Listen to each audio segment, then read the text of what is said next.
forward.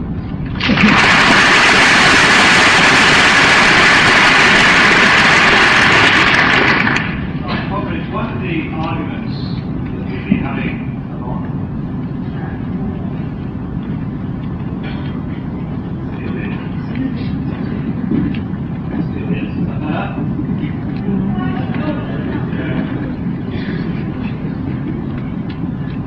one of the arguments we've been having over the last few days is whether or not there is some such thing as a political science. Marxists argue that you can, to some extent, see what's happening in politics, work it out if you can, another science. Now we're told by academics in other parts of politics, un-Marxist academics, we're told that Marxism is the science. There are other political sciences from which you can detect and predict things. And one of those political sciences is psephology. That is, those people in government, particularly professors, who tell us what's going to happen on the basis of reading what's happening at the moment. I want to start off with some quotations from two of the country's leading psephologists, who I don't think are here. In February 1988, Anthony King, who is a psephologist and is a professor of government at Essex University, wrote this in The Guardian, of course.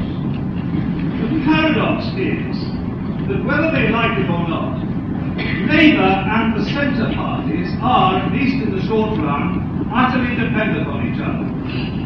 Only if the new merged centre party and for the, I don't know what this means, but I have to read what's written here, Owenites, I don't know whether that's a reference to Roberto.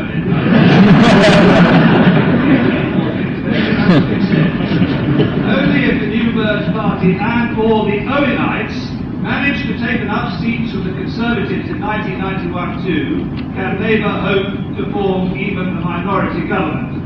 To have a working majority, Labour would probably also need to win the Prime Minister's own seat, literally. That will not happen. Science, comments. Psephology, people who understand these things from reading the world. I've accrued. He is a psephologist, and he is, by way of contrast, a professor of government at Essex University. Very much more recently, in October last year, almost nobody genuinely believes that Labour will win the next general election. The effective choice of the British electorate in 1991 too is not between a Conservative government and a Labour government, it's not between a Conservative government and a hung parliament. It is not too fanciful to envisage a Conservative-dominated system akin to Japan or Italy until the end of the millennium. One thing about scientists is that they can look really a long way. Millennial they are in their approach to these things. And every known science was assisting this analysis of these professors. Geography, the science of geography. They were telling us, I think it's something to do with the geological scene, I've never really understood it, that in the north, people vote Labour, but in the south, and of course increasingly in the southeast, people are voting Conservative. And this trend would continue. Something that couldn't be reversed. The north-south division, the real division in the society, was between north and south. Sociology, another science. The division is between those who own their houses and those who don't own their houses. And those who don't own their houses are a shrinking minority, and those who own their houses are a burgeoning majority, full of self-confidence, all kinds of bourgeois ideas, voting Conservative. That Britain is going to take us to this millennium and to the next millennium as well, as far as the professors of psephology is concerned. And everybody share these scientific analyses, taking these sciences and operating in that way. Now, it's only a few months later, but now suddenly, the same professors, as a matter of fact, suddenly discover that the picture is entirely different. They are like scientific meteorologists who decide what the weather is tomorrow on the basis of what it is today. Now they say that the situation is entirely different. North-South, is that the truth after the European elections? Is it the case that the Midlands, and especially the East Midlands, which they told us were the centre of the new bourgeois philosophy, which would continue and continue to erode the Labour vote. You know what happened in Nottingham in the European elections? Ken Coates, who I whisper it to you, because he wouldn't say it out loud himself, is not a supporter of the policy review, but he is a Trotskyist who entered the Labour Party so long ago that he's forgotten what he entered.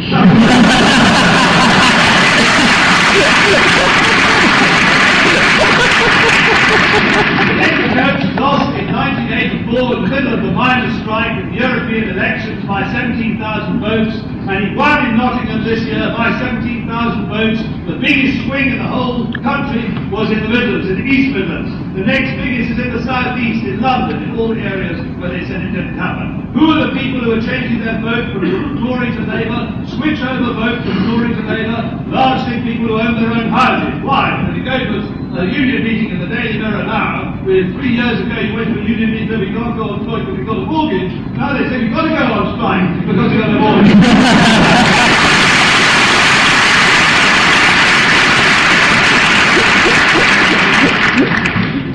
Everything has changed something, and we are riding clear towards a Labour majority in the next election. The same psephologists that were saying it was impossible 8 months ago are now telling us it's almost a racing certainty, an equally ridiculous prediction, as a matter of fact, this time as it was last time. And of course it's grand in a way. It is grand after all this time to find the Tories in such difficulty, and not in difficulty as they were in 85-86. The parallel is not a good one at all. 85-86, in the whole 83-87 period, the Tories decided to do nothing except break the miners and the brick workers and tax people on the class front, not in terms of legislation. This time they've gone legislation. Legislation on every front, and they're right in the middle, stuck in the middle, with the most unpopular forms of legislation relating to water, electricity, poll tax. They're not through the midterm, not in ordinary midterm difficulties, through their difficulties. They've got all their difficulties to come. And therefore the situation is entirely different, in my view, than it was 85-86. And there's nothing better than to see the Tories in disarray, to see them saying, oh, what went wrong? What went wrong in the European election? Was some poor man called Peter Brook, who no one has ever heard of before, is hauled up and hanged. And they look around for a great shining minister, huge, blonde genius to come and lead them out of their difficulties, and they pass them on Norman Fowler. Then they say, well, maybe Fowler's not good enough. We have Kenneth Baker, and promoting Kenneth Baker is the flavour of the month. And then some people write to Kenneth Baker just this week from a school saying, can we have some money to buy some books? We've run out of money, please help us. Can you personally help us with anything? And Mr. Baker, in a typewritten reply, said he couldn't help us particularly. He ended off his letter, I am enclosing my autograph, which you might like to raffle.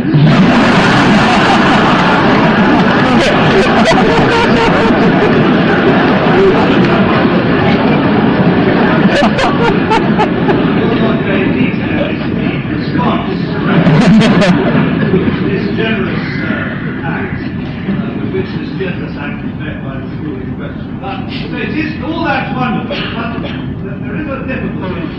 There is a difficulty for us on the left. We want to see a different kind of society, not just us in the SWP, but for all the left. We have this difficulty. It's happened, this change. Maybe we don't know quite why it's happened. This is the argument, isn't it? The come batters from the parliamentary left, right to the extreme of the parliamentary left. It's happened, and we mustn't therefore rock the boat. It has happened, it's good that it's happened. Kinnock is there.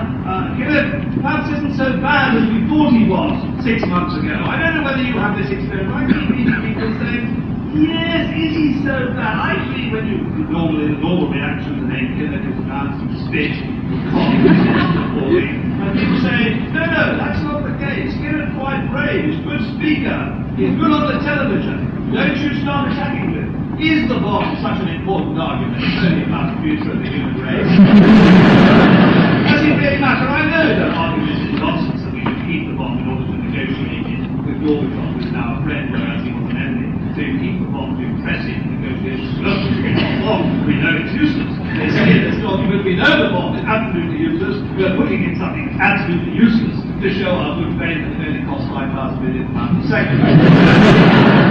That argument, we know that that's all embarrassing, we don't want to get engaged in that argument, we don't like their retreat from nationalisation and public ownership, we don't like their retreat from pretty well anything we like to say, but nevertheless, the tide has turned, the situation is different, 47% in the polls, 12% lead, don't rock the vote. Leave the vote, come from some reason which we can't discover from all that choppy water. Get out of the boat and denounce Philip, saying, how dare you, you're leaving this boat in the gale. Suddenly the sun is shining and it is calm and you can see the ministries ahead of you. There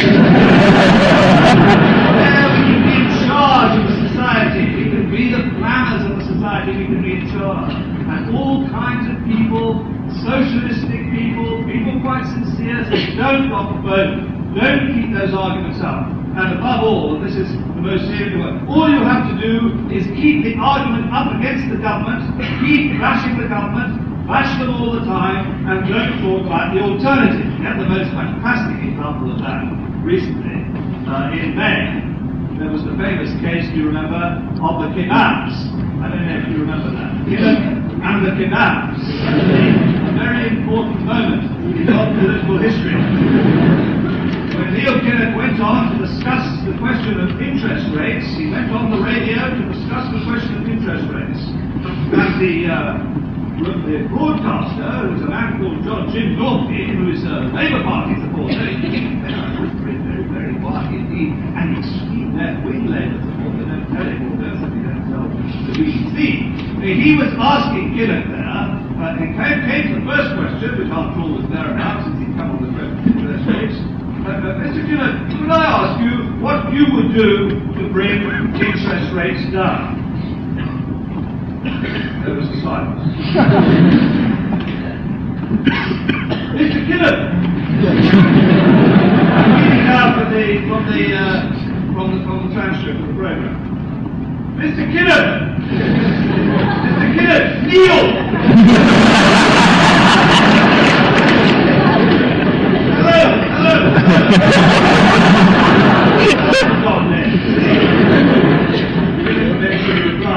Yes, look, Jim, they are making a god-awful mess of the economy.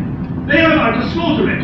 And I'm not going to sit on this programme and have a bloody Workers' Education Association lecture on what the Labour alternatives might be in 3 years' time. For Christ's sake, we are the opposition. They are the government. They have cocked it up totally. I'm not going to sit here and be bloody quick on the alternatives. He is the Chancellor of the Exchequer. He is bugging it up totally, blown away 100 billion worth of oil revenues, none of it in our fault.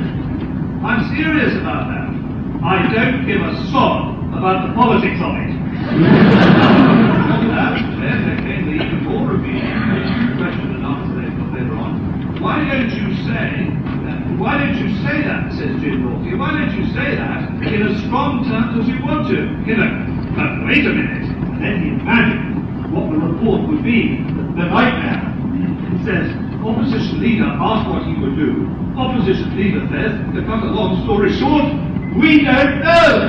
That is the position. He hasn't the slightest idea how he can bring interest rates down. If he's got any historical sense, which he hasn't, he'll know that in every single previous Labour government, when they've come in on a promise to lower interest rates, which every single previous Labour government has, they've raised the interest rates. Just as every single previous Labour government has come in on an utterly unequivocal promise to bring down unemployment, to get rid of the scourge of unemployment, whatever the phraseology, they've ended up with double, or in one case, triple the amount of unemployed that they had before. Therefore, they don't mention the alternative. And quite apart from the intellectual squalor of that kind of politics, quite apart from the utterly revolting nature of not being able to provide any kind of alternative to the attacks that are made upon it, to provide any kind of opposition in terms of intellectual argument, interval, quite apart from that political nature of it, there's another aspect of it which is, of course, far worse from our point of view. And that is that notion, don't rock the boat, bash the Tories, support the leadership, all that kind of thing, means that the struggle as it goes on day by day, is automatically effective. Because one of the most powerful arguments of those right-wing people who say those things, and those left-wing people who say those things, is that strikes lose votes. Therefore, don't strike. Keep down, keep your heads down, wait, maybe no rocks will appear, and we'll get to those industries on the other side of the bay. And I think that's the most dangerous thing, if only for this reason, that we have to ask, they have to ask, why has this change occurred? Has it really occurred, as they pretend in their pomposity, that this change in the new mood, the change in the mood, the political mood, the polls, the elections, all those different things, that this change, because this document was published, means the challenge, means the change. You know, they used to have an argument in the Labour Party about who should write the manifesto. The problem is not who should write the manifesto, the problem is who should read it. I keep listening, you're very stuck. I've never known of anything. They say that Marx has produced a lot of turgid literature. You should read this. Fight your way from sentence to sentence. Everything is fudged, but is in that, conditional that. And they pretend that this document has changed the mood of the country. People going around the council estate, they have to beat the challenge. They can change. Why would this change now? Now, we used to be against private health. Now we're not sure on the question. Now we're not sure. Now we can confidently stride forward in the sense that we're not sure about any bloody these things are changed.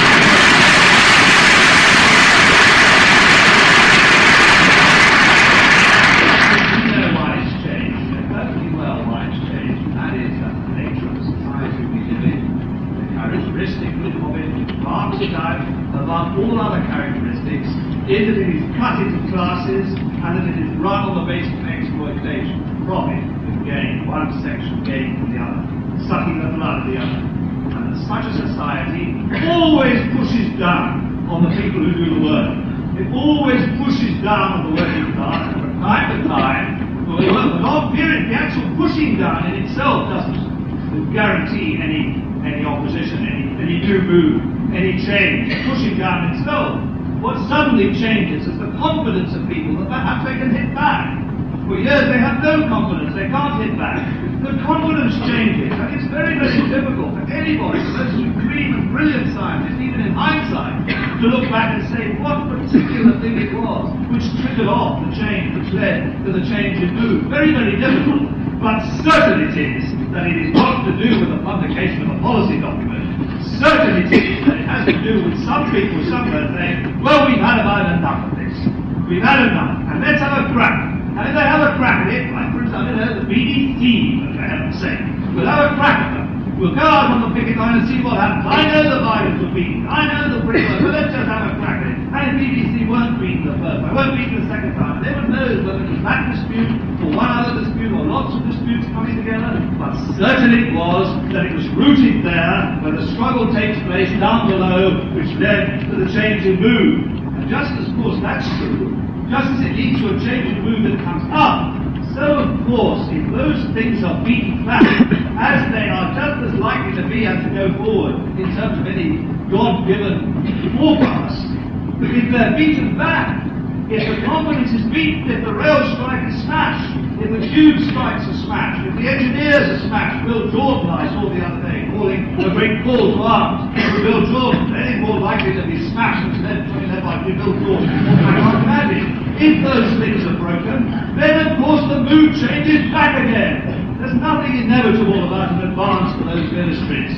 Even in electoral terms, the very best you can hope for is something like 1929, the facing of defeat after defeat, scrambling into office under minority government. Those are the very best you can do. The mood, including even the electoral mood, shifts if the confidence breaks from the bottom. The whole atmosphere, in terms of which side is winning, can change back again, just as it's changed enough to our advantage now. And therefore the most dangerous and the most appalling thing that people who are after changing society to do is to cut themselves off from where that mood can be shifted. In other words, from deep down below, where working class people organize. Socialists who cut themselves off from that, and it isn't just a statement saying most of them do, or generally speaking this is what happens. All of them, every single one of them, great giants of the working class movement, who've cut themselves off from the working class. And are embedded 50 times higher than anything you've got in Parliament today. Cut themselves off, and they end up with what?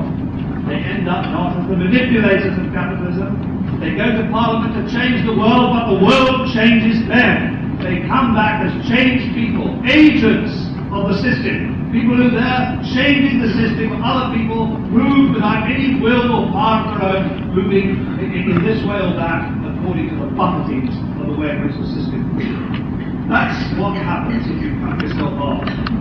We had the argument with Tony Blair on this question, all power corrupts. He's promised me that he will never use the quotation from Lord Acton again. So let no one say that it was useless to bring Tony Blair to the SWP meeting. We cleared out of his head a lot of crap from an old liberal imperialist in the last century. All power corrupts. How convenient. All power corrupts. I thought so. You people want power, you're bloody corrupt. That's what they mean by all power corrupts. Actually, all power is not corrupt. Shop stewards, generally speaking, aren't corrupt. Where power is related to the people below them, where it's controlled from people below them, where it doesn't bring with it great money, wealth, and a different lifestyle, then it doesn't corrupt. And it's vital to the change of society that we have that kind of power.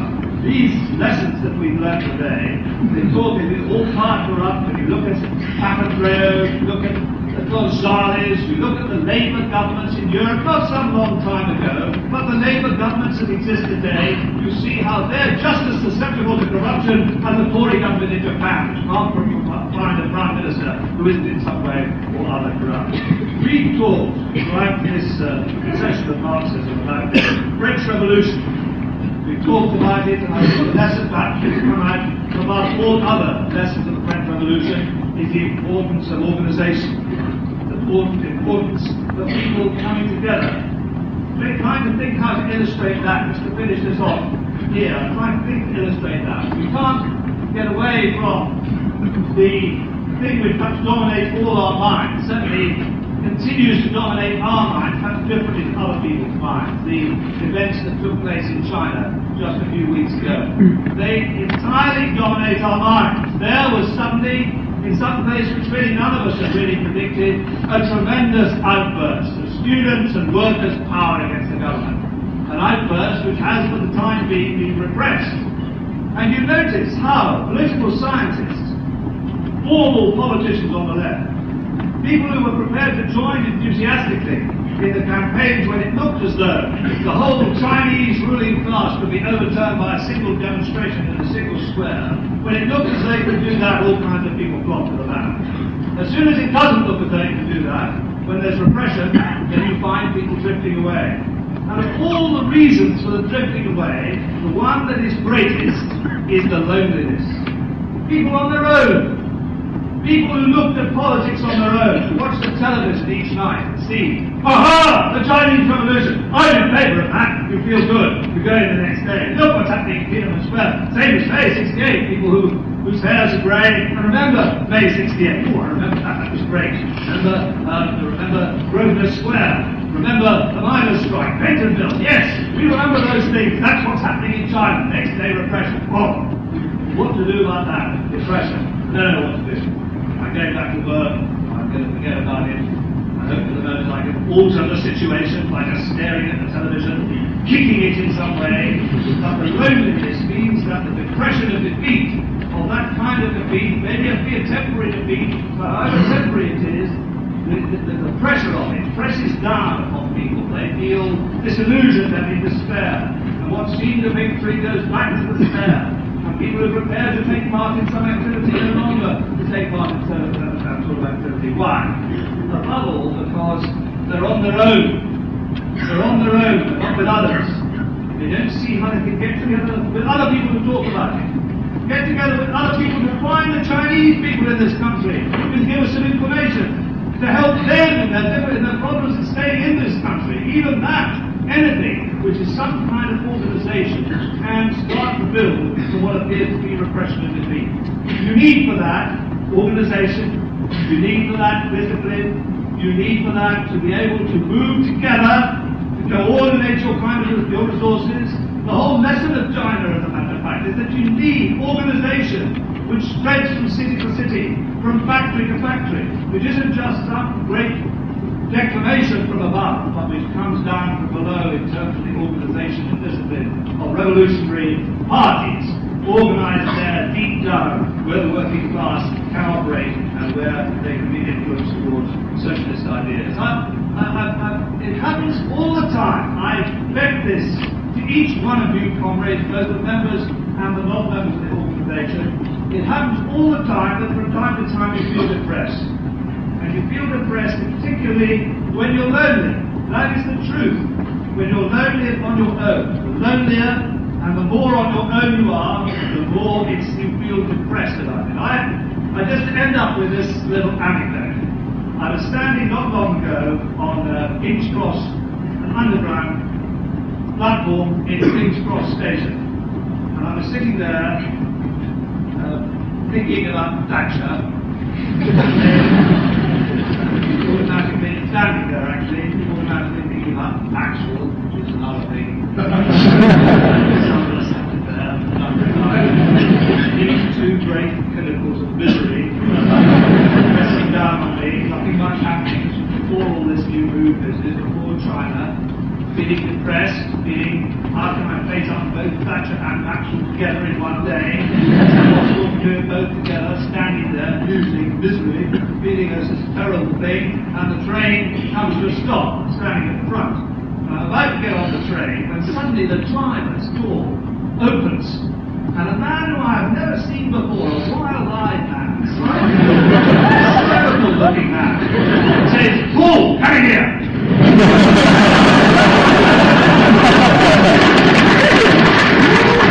The drivers, I've never been since I was a kid, you know. I've never been in a driver's section. And I thought to myself, what's going on here? You know, I was a bit suspicious, a bit paranoid, like MI5. This is it. But automatically, as I moved inside there, I thought, this is it. This is the big MI5 plot. This is where they're going to get me. I'm going to be chucked off the top here. This nutter here. Just thinking I'm a kid who wants a thing. He's guessed my Christian name. This is terrible. I turned to him, absolutely terrified. And he said to me two very crucial words. Acton branch.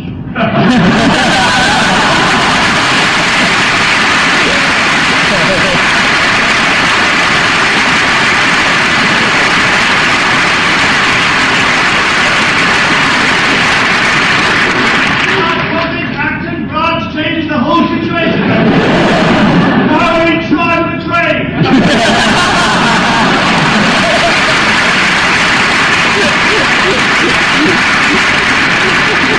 Now we can go on this train to the city of London. We can overturn the whole system. Not one, but two. One with a train, one with nothing. We can change the society that way. And of course we didn't. We didn't barricade anything on. We had a little discussion about Acton branch. We didn't strike any on the Franklin. The whole mood changes. And all the time the mood changes when you know that there are other people thinking the same way as you, and not just thinking the same way as you, but doing something about it. The combination between the thinking of the entertained society and the doing it, not the way these people have pretended to do it over the last 90 years, by telling you to shut up and send them to Parliament, but by activating, inspiring, agitating people all the time to do something about it where they want the power. That way, on my own, standing there thinking about Maxwell, Thatcher, I can do nothing, you can do nothing individually. Like two of us with a train.